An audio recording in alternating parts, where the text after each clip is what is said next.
Namo Buddhaya, Theruvan Saranai. Welcome to CDF Inspire Spoken English Classes.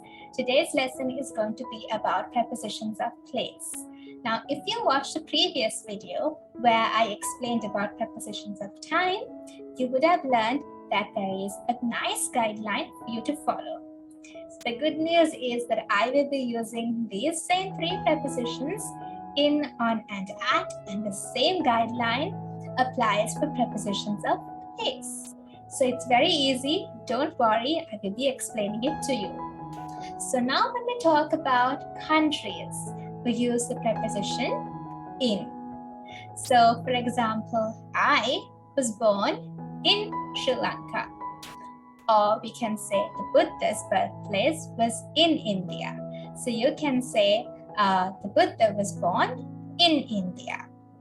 Or we can talk about cities. For example, in Colombo or in Rajagaha city, which is a city in India, or places like in Lumbini Park. We also use in when talking about books or newspapers. I read that in the newspaper last week. Or you can say, I read that in the book. Another example of when to use the preposition in, and this is very important, so do keep this in mind, is when you're talking about tiny spaces, enclosed spaces. For example, Vishaka is in a taxi. I'm not in a taxi right now, but if you are in a taxi, or if someone is in a taxi, you can say, you have to say, in a taxi. We also use in to talk about, for example, if someone is in a car, tiny space. So in a taxi, in a car, or in what are the other places which you travel in. So as long as it is a tiny space, you can use in. Oh, another example is if you have a tiny box, you can use in. For example, the kittens are in a box, right? We don't say on a box, say in a box. And then a classroom. The children were studying in the classroom. And then you can say, you have to use in when talking about places which you live, like in a house, in the school. Now, remember I said we use in when talking about tiny spaces, enclosed spaces? Now, let's move on to the preposition on. So we use on when we're referring to something quite general. So, for example, when we talk about public transport, for example, a bus or a train, we have to use the preposition on.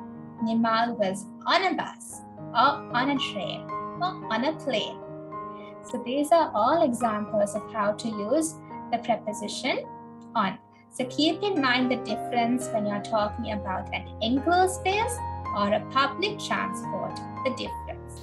An enclosed space, a tiny space, we use the preposition in, and a bigger space, like a bus or a train, we can use the preposition. We have to use the preposition on. We also use on to talk about roads, avenues, or streets. And this is very exciting. We talk about surfaces. A surface like ceiling, or on the roof, or on a table, or floors, like on the first floor, on the second floor, on the third floor. We use the preposition on. And if you saw something on TV, right? So if you're talking about communication or media, you use the preposition on. For example, there was a Dhamma sermon on the TV last week. Did you watch it? This is an example of how to use the preposition on. You can say, there was a Dhamma sermon last week on TV. Did you watch it? That's a good example of how to use the preposition on. And moving on to the final preposition, at. So at is very specific.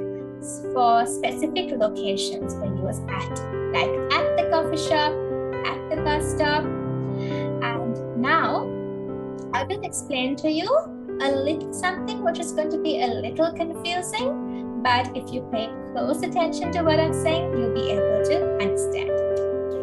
So, for example, I am sitting at a table,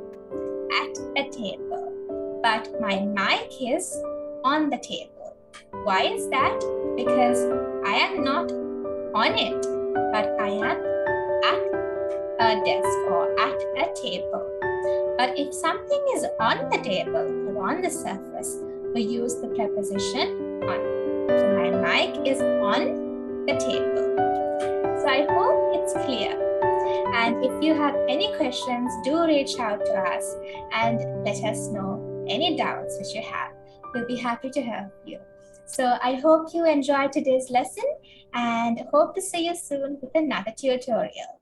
Until then, Namo Buddhaya, Theriran Saranai.